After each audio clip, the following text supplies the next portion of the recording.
Okay, good afternoon, everybody. This is Katrina Peters with the Nevada Department of Agriculture. Today we have a really exciting webinar on USDA Foods, and we're going to have two speakers today. So first we'll have Bernadette DeMars. She's going to give us an update on entitlement and the RFP process, and then we're going to hand it off to Rose Wolterbeek, who's going to walk us through some food costing on USDA Foods. So hold on 1 minute, and I'm going to turn it over to Bernie.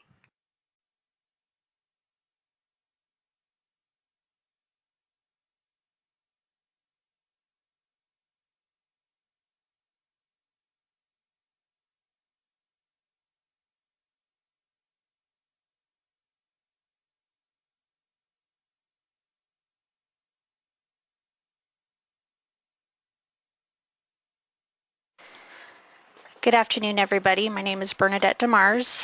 I'm in the Food and Nutrition Division, and I manage the commodity program. And I just want to mention that this webinar covers the professional standards for learning code topics 1000 nutrition and the 2000 operations series.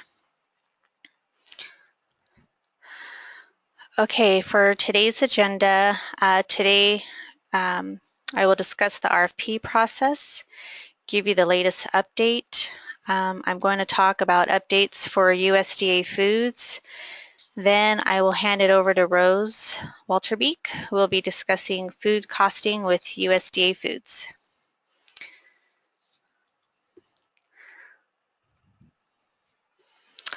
Also, before I get started, I just wanted to let you know that this webinar is being recorded for future reference.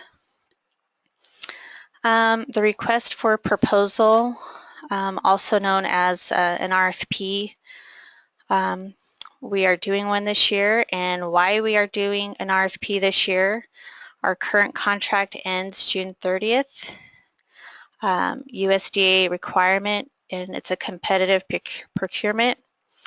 We also need competitive pricing for our sponsors. The contracts NDA has will end this year. So right now we're in the beginning of phase of the RFP, and I will give you more of an update as we go.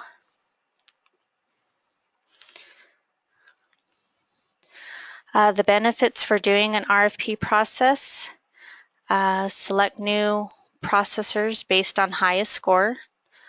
It helps with inventory control at processors and our state warehouse. And we like to streamline our product line. To give you a little information of what types of contracts we are under now, we currently have contracts that were awarded under the request for qualification process. Basically, processors had to meet specific criteria in order to qualify. That process was simpler for both the state and the processors, but did not meet the USDA requirement for a competitive procurement.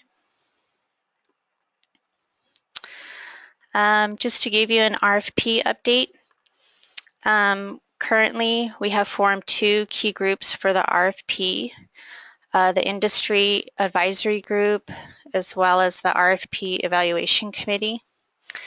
The industry group is assisting with specific product specifications, and they have provided input on product availability and making sure they align with current industry standards. The RFP Evaluation Committee, these members include school districts, RCCIs, as well as nonprofit organizations who all manage school meal programs. This group is intended to provide input on the needs of the program sponsors, as well as product specifications, nutrition requirements, packaging, etc. Actually, this morning we had our first evaluation committee meeting. We made a lot of progress, but we will continue to keep working as a group. This is a great opportunity to hear sponsors' suggestions, recommendations for products they want to see on the RFP and the surveys. The RFP process. Here's a snapshot of the RFP timeline. First, we're going to discuss and determine products to be on the RFP. That is part of the meeting we had today, the evaluation committee plus Department of Agriculture. Our next step will be setting the specific criteria in the RFP. NDA will be working on getting that together in the next couple of weeks. Once that is complete, we're going to review the final RFP document with Department of Agriculture and state purchasing, as purchasing is our middleman, so to speak, between the processors and the state. Then we hope to release the RFP to the public, hopefully beginning of February. Once those are out, they will be coming back in and we will do the evaluation process. And we're hoping to award the contracts to the processors by March.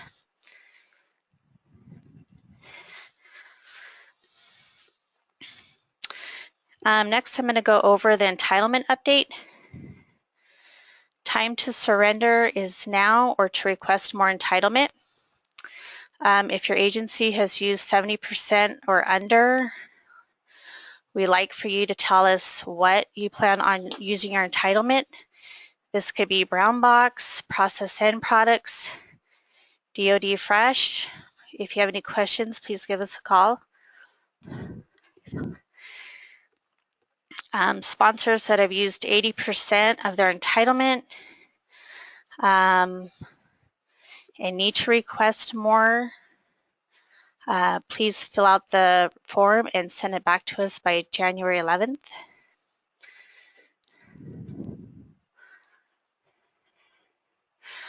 The foods available list was sent out via numbered memo. Rose sent this out a little bit before Christmas. We have only a draft format right now, and once USDA releases the final list, we will send that out to all the sponsors.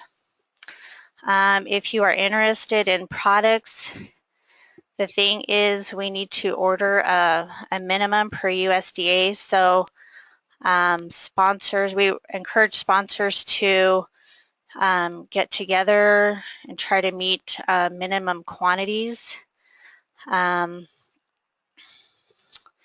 For example, if you are interested in blueberries, but the minimum is 1,000, your district can only take 100, we would need to find other districts to complete that load, meaning we'd have to, get another 900 cases committed.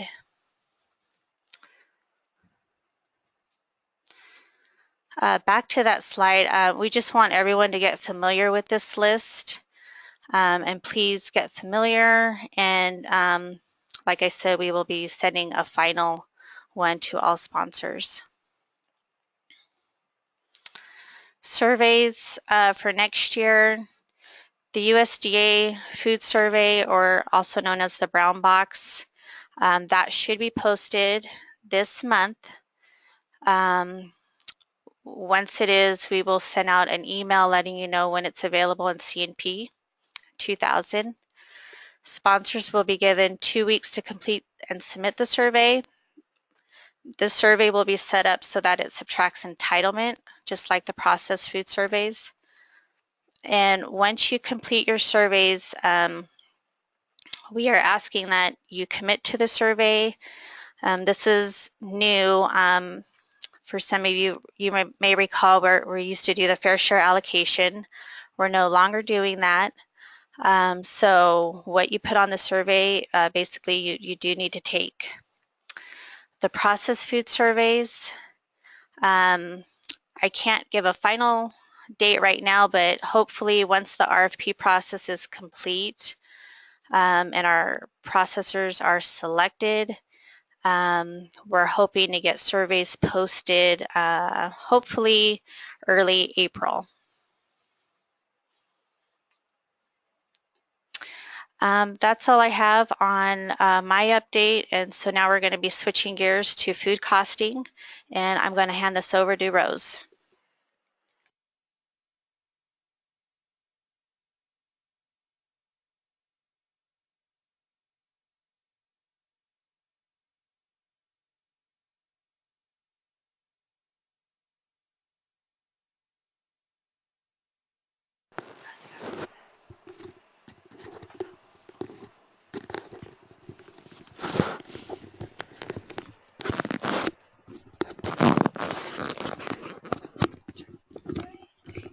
Backwards.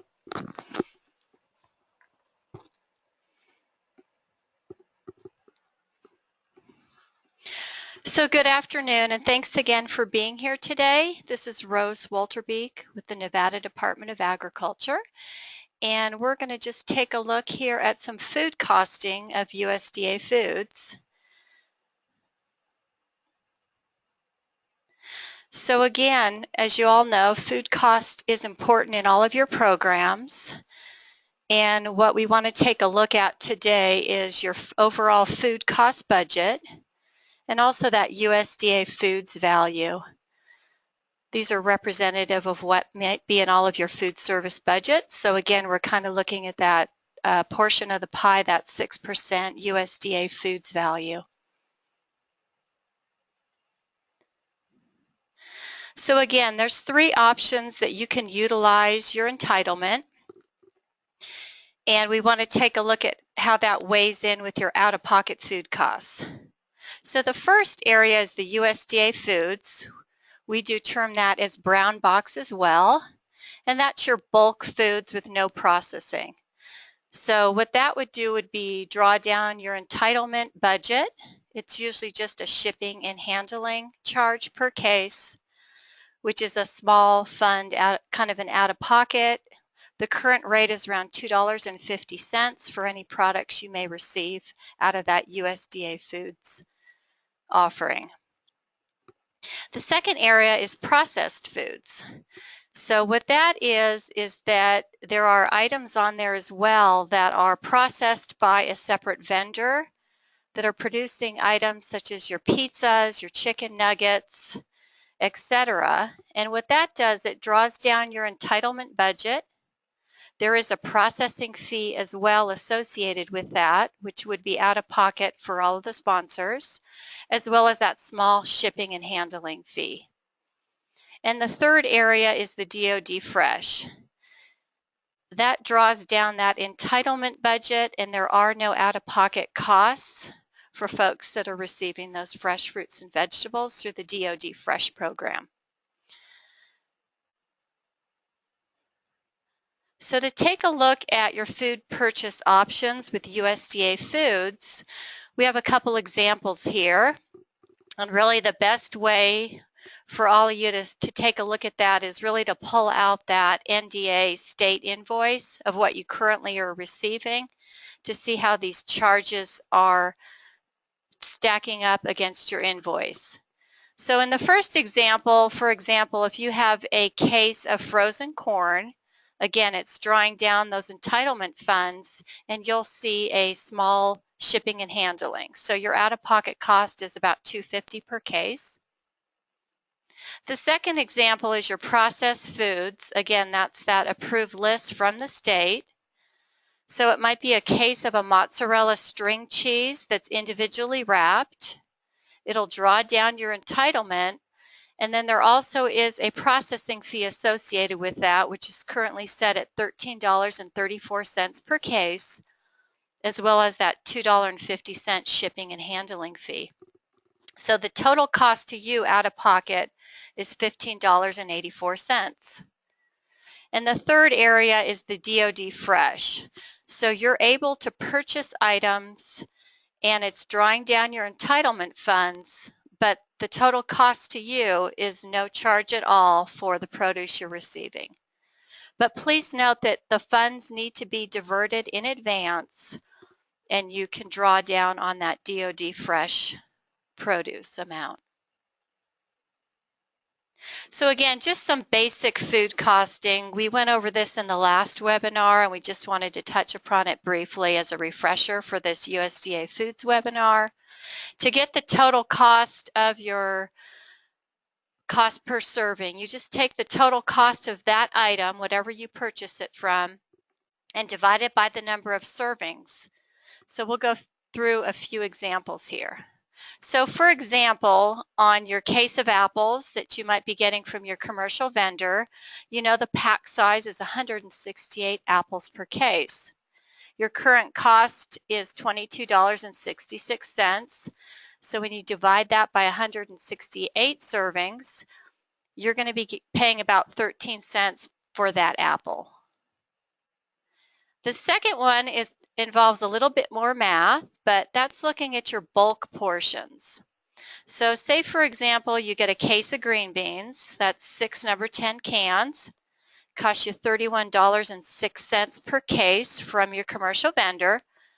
You divide it by 6 cans per case, so you're at $5.18 a can.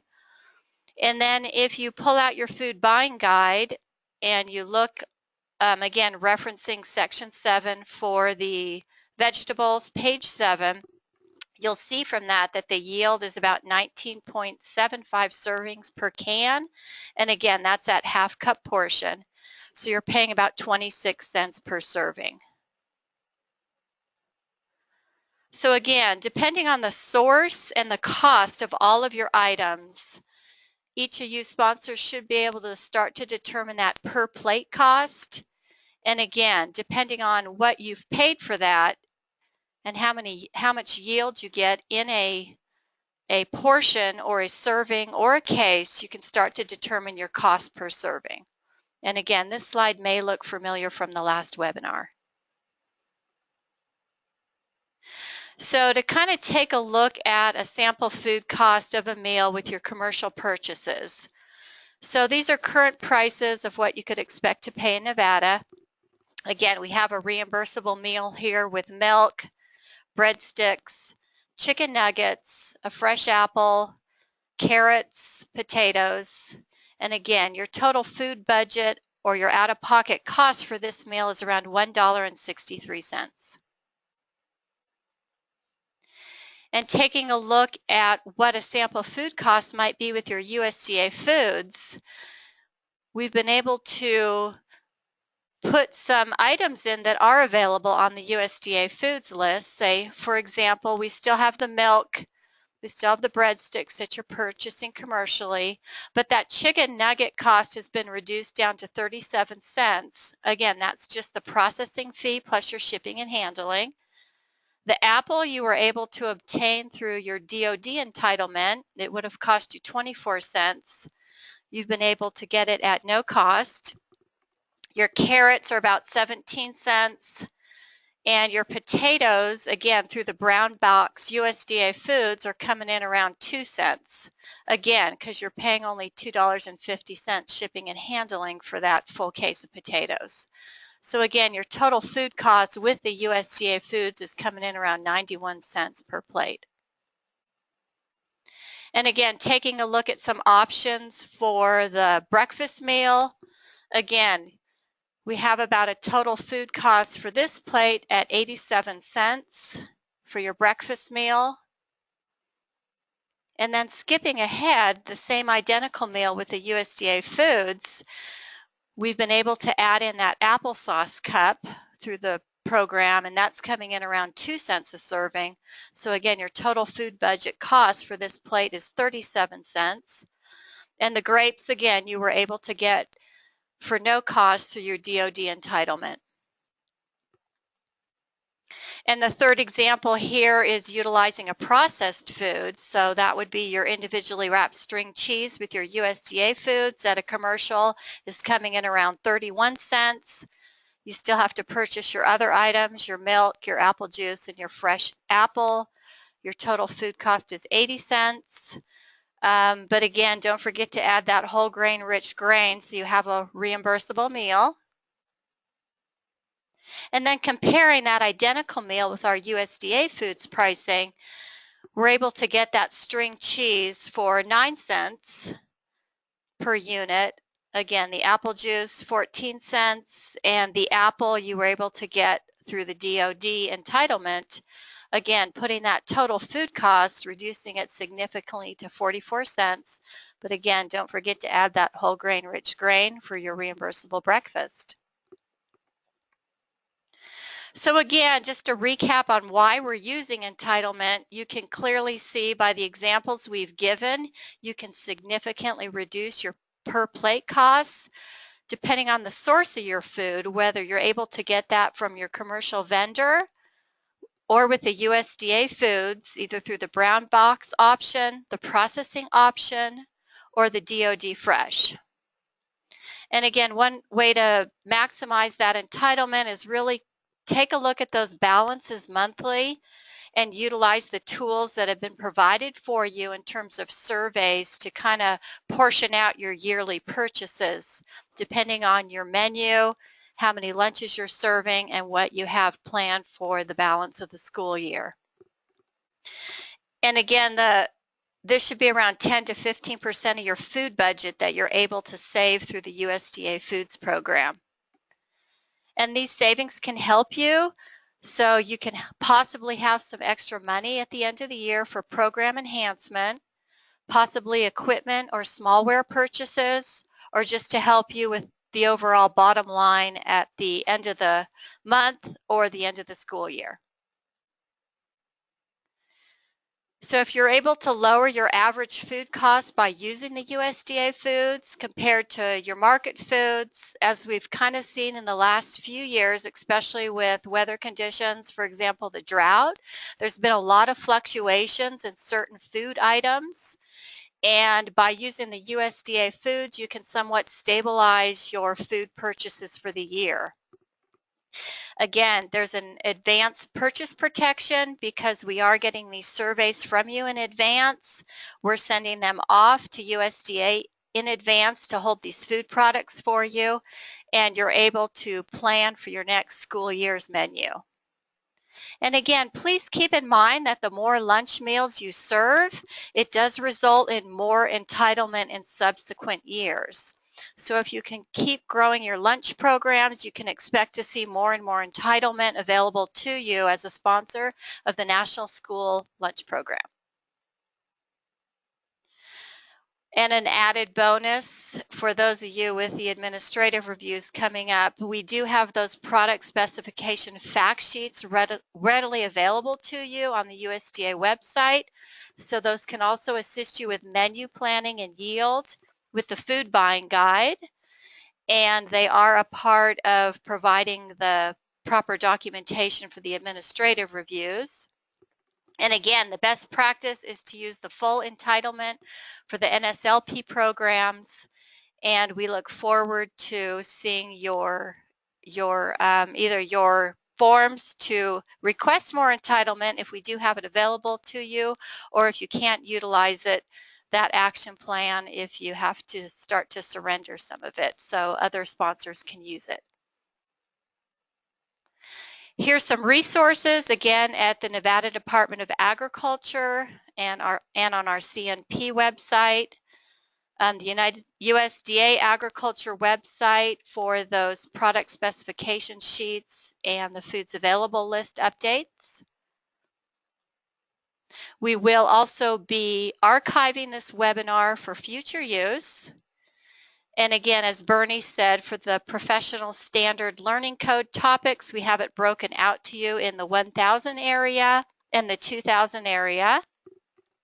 And just a friendly reminder, we will be getting some information out to all of you for the procurement training fast approaching in the spring.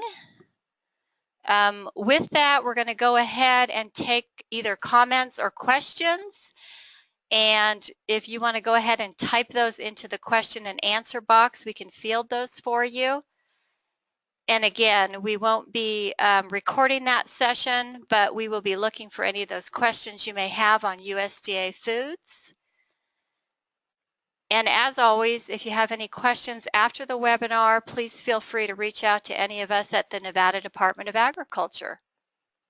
So I'll go ahead and give folks a few minutes here to type in their questions, and we'll go ahead and stop the recording. And we look forward to hearing from you.